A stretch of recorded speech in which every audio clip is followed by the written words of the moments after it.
Welcome to The Checkout. We catch up with previous Add to Cart guests and ask them 5 quick questions to get to know them better and leave you with a little extra inspiration to get through your Friday. Here's your host, Bushy. Today's Checkout features Teresa Sperti, founder and director at Arktic Fox. They're an advisory firm specialising in digital, e-commerce and capability development. Teresa's background leading digital transformations at retailers like Coles and Officeworks has led her to start the business that now works with clients such as Bunnings, Bega and Carpet Court. Teresa, welcome to The Checkout. We had a really great conversation with you earlier in the year around selecting and implementing technology in your retail business. And we also uncovered some of the upcoming data and privacy changes that we expect to see throughout the year, which was fascinating for me because I hadn't heard a lot about that. But we're here to learn a little bit more about you. I've got 5 quick questions for you. Let's do it. Number 1, what's the weirdest thing that you've ever bought online? The weirdest thing. It's a good question. I'm actually a pretty boring person. I don't buy really weird things online. In fact, I'd love to know what other people have said in the past. But see, what happens is the people who say they don't buy the weird things are the ones that actually do buy the weird things. They just don't want to talk about the weird things. Yeah, there you go. I think, a question like this always shows someone's personality, right? So let me give you a sense of some of the things that I do buy, but I wouldn't necessarily class them as weird. Yeah. So I tend to buy mystery and escape room type kits and online escape rooms. That's cool. The games, because I'm a bit of a true crime junkie. It's not weird, but it's an unusual thing. Yeah. And you set them up in your own house? Well, some of them, they're just small kits. Yeah. And you pull out all of the clues and, some of it is facilitated online and you have some physical aspects that are evidence and whatever to solve the crime. But then equally the online ones, there's nothing to set up on in a physical environment. It's just all played out online. So, yeah. I didn't realise it was a thing. And is that a solo activity or is that like a family, friends kind of activity? I recently convinced my son to do one with me, but he was a bit bored by the time we got to the end of the first hour. We've done some with friends as well. So, and one I did on my own. So, yeah, it just depends if I can rope in someone to do it with me or not. I love it. All right. So just be cautious if you invite some people around for drinks and then you're getting dragged into an escape room. Oh, absolutely. That and, dragged into a games night. I love a games night. Same. Yeah. So good. So good. Yeah. All right. Number 2, who is your favourite retailer? Yeah, that's an interesting one. So you would naturally think because I've been in the digital and e-com space for so long that I'm going to come out with some answer of some amazing retailer that does amazing things in the digital and e-commerce space.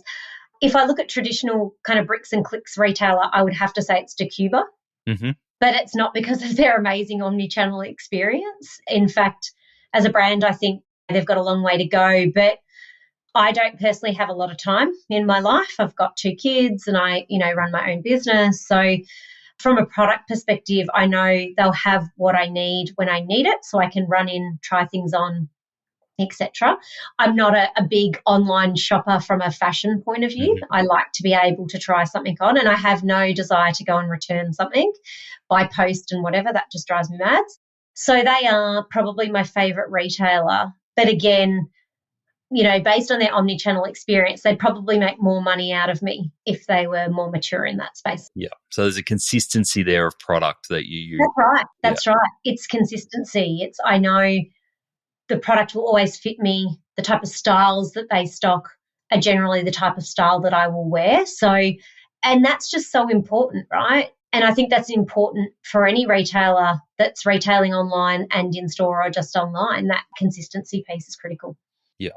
Makes sense. All right, number 3, I'm really interested to hear your thoughts here. Which e-commerce practice do you wish was history? This is an interesting one because I don't know if you'd call this a practice, but I just think retargeting, even though I've purchased, we have to get more mature in this space. So it's probably more of a way that brands use channels. Mm-hmm. That retargeting piece, just consistently brands still get it so wrong. And I think that surely by now we should be more mature in that space. Do you think brands will be forced to become more mature with some of the changes in first-party data that are coming through? I think brands are going to be more challenged by what they do in the retargeting space as a result because of third-party cookie deprecation. Yep. So I think, as providers like Google and others move back to, I like to call it back to the future, right, with moving back to browser-based targeting and those types of things, I think, strategies like retargeting are probably going to get worse before they get better. But I think this does also come back to brands effectively utilising first-party data in a way that improves the experience for customer. If they've purchased, leverage that data to ensure that you're not continuously hounding people to buy something they've already bought. Yeah. I don't think a lot of retailers would want to solve that too. Yes, from an efficiency point of view, absolutely. Yeah. Number 4, can you recommend a book or a podcast that our listeners should immediately get into? So this is probably one for those that are kind of running maybe D2C type plays or FMCG or CPG, Unpacking the Digital Shelf. Okay. Have you heard of it? No. Okay. So it's a US podcast run by the Digital Shelf Institute that provides thought leadership around e-commerce for FMCG brands and CPG brands. And they have amazing guest speakers, not just from a CPG and FMCG point of view, but from an e-commerce point of view more broadly. So it's a really good one. It's my favourite podcast. Apart from this one, obviously. Of course. Well, I was wondering, how much is this a leading question? No, it's not at all. Lovely. I am going to check that out. I love those recommendations, especially the international ones, because you get a whole bunch of new views and opinions that we haven't heard. So thank you for that. It's brilliant. Absolutely. Number 5, finish this sentence. The future of retail is? The future of retail is, I'd like to know what you say about that, but maybe I'll answer first and then you can tell me what you would say.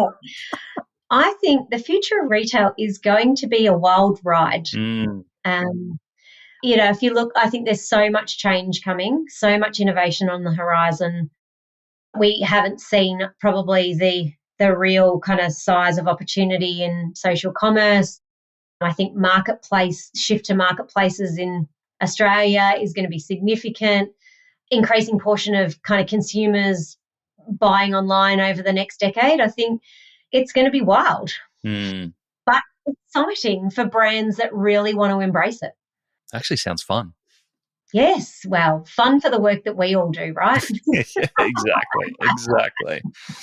No, that's a great answer. Thank you.